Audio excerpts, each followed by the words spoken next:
Here we go for the third highly subjective, completely unfair and arbitrary list of my favorite collected comic editions of 2017, including graphic novels, softcover trades, omnibi, European albums and whatnot. In this video I'll talk about sci-fi comics, and there were so many good science fiction comics in 2017 that I have to bolster this list a bit up and do a top 20.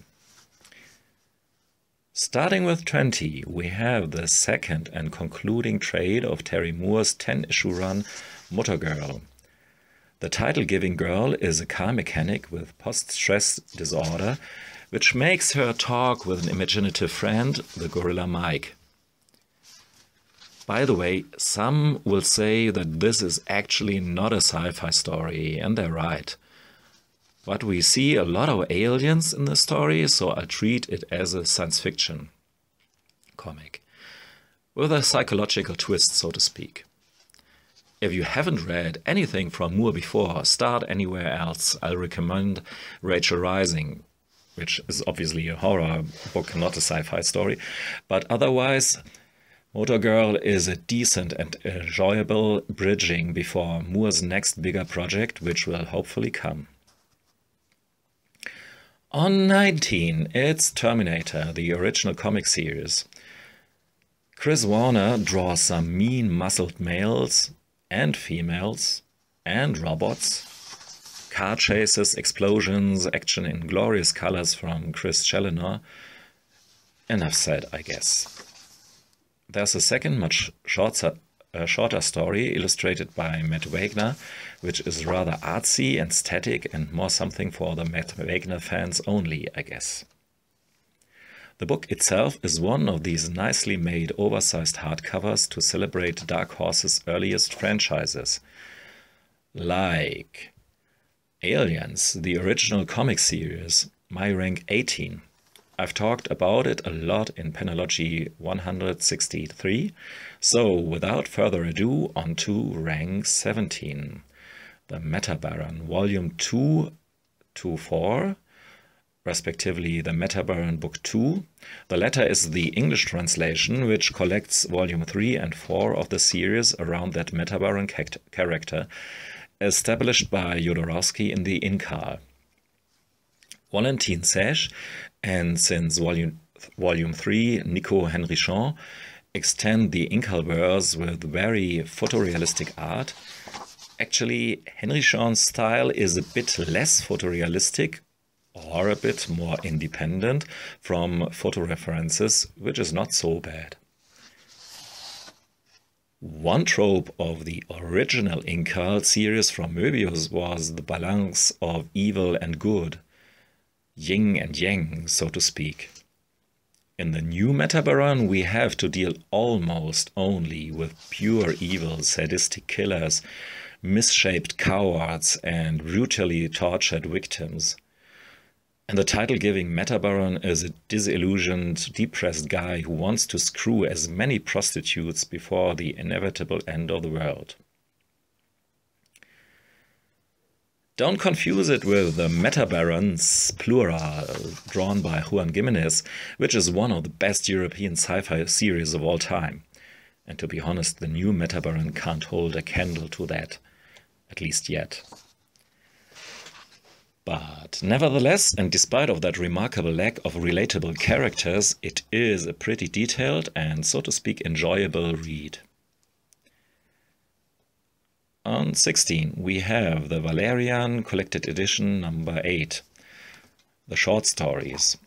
It's just German and French only, at least for now, and the completion of the Collected Valerian series. It's a lot smaller than the previous volumes, but this is okay, because it contains several short stories who were originally published in a small format back then. A very enjoyable addition to the Valerian library and a nice, even a bit expensive fan service.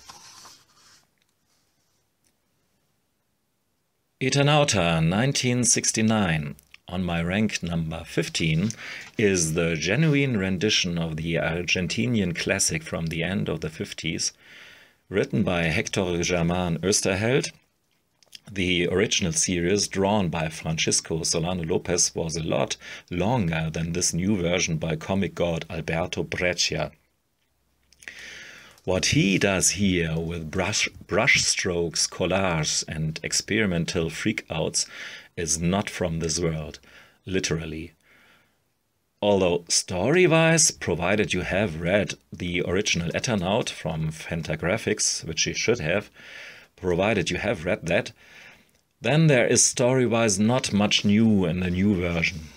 But Breccia is just too good to pass. Another book that was more important for me because of the art rather than the story was Tokyo Ghost Deluxe Edition. But I've reviewed it already in panellogy 180, like the next collected edition, which I've shown in panellogy 183. It's Akira 35th Anniversary Box Set. The classic manga in hardbacks and back-to-front reading order. After the bad mangas, which I've mentioned sometime somewhere before, it's the second manga on one of my videos. Yay! And now we are up to the best dozen of sci-fi comics from 2017, in my humble opinion. Starting with rank 12, Star Trek, the classic UK comics, volume 3, from IDW's Library of American Comics. This concludes a trilogy of books with my favorite Star Trek comics so far. Wonderfully goofy, sometimes out of character, always fun and entertaining. In contrast to the TV series, the comics didn't know any limitations due to a limited budget.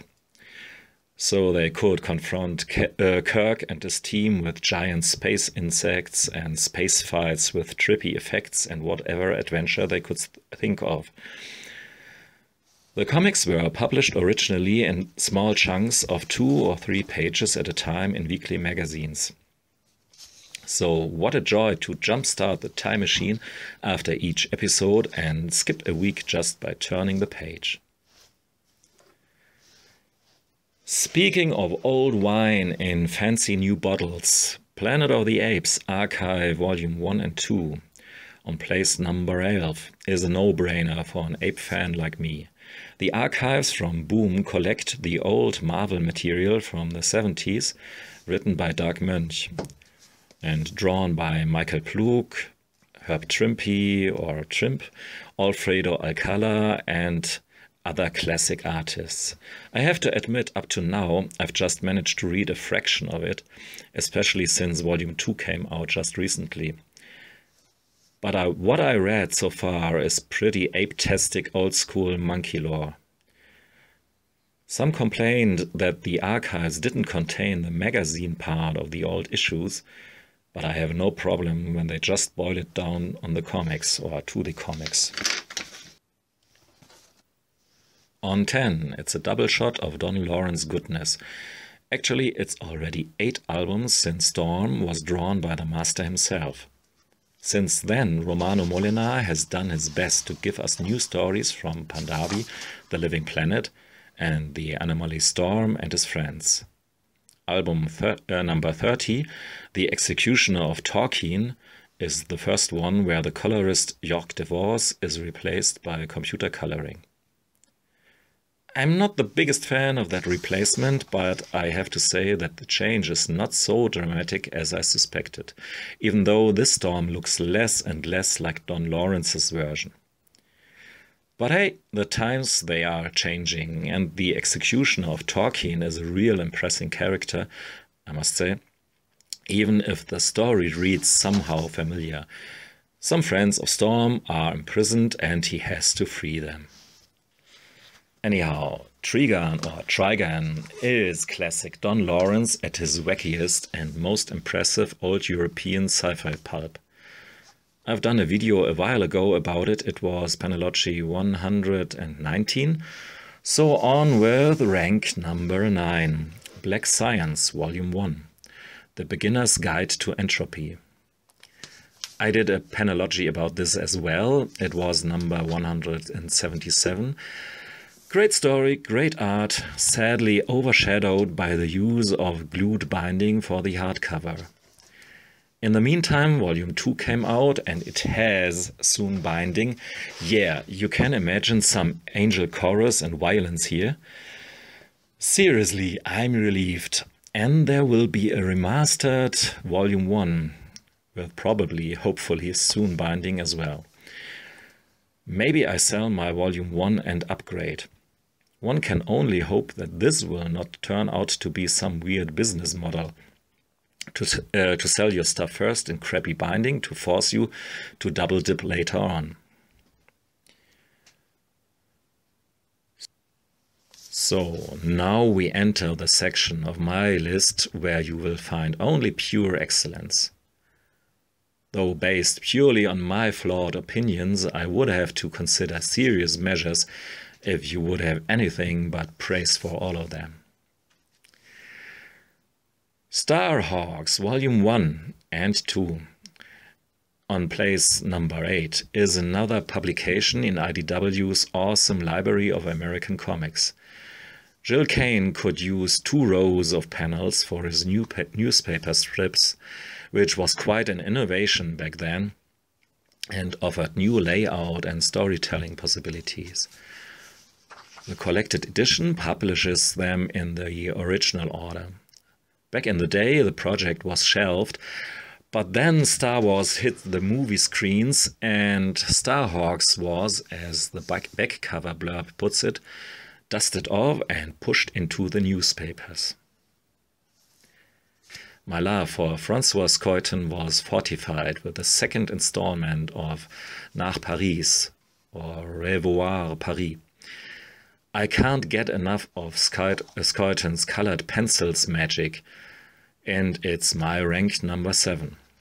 Watch panellogy 153 for more.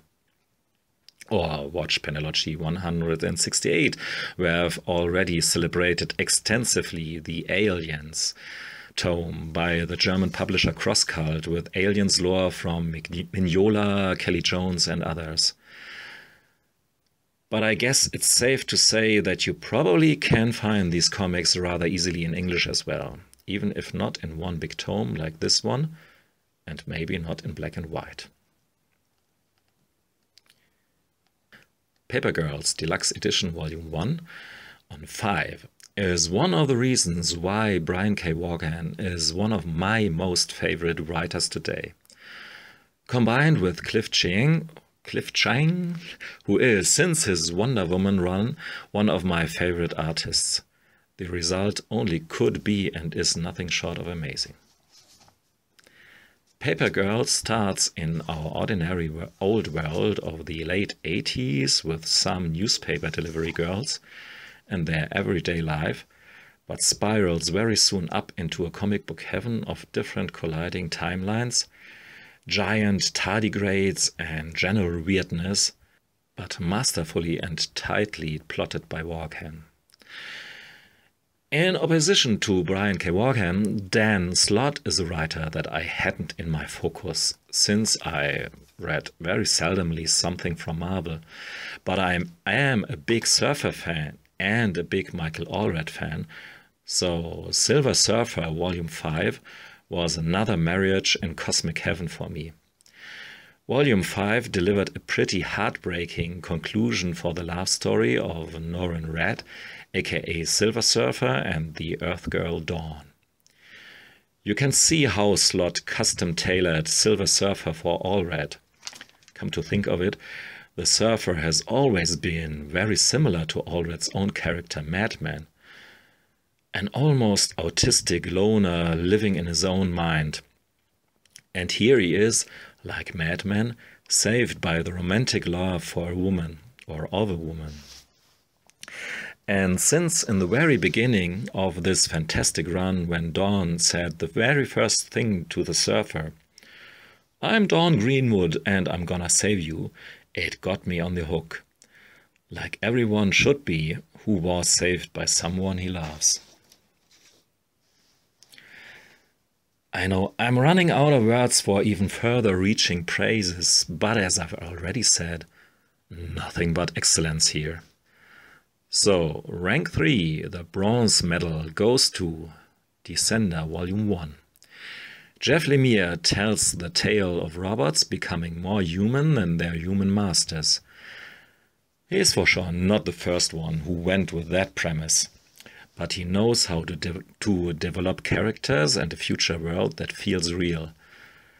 But what this comic elevates to another level is Dustin Nguyen's pencil and watercolor art. Almost every panel is a piece of art, yes, and as if we haven't known it already, with the modern scanning and printing technology, there's no need to ink every comic.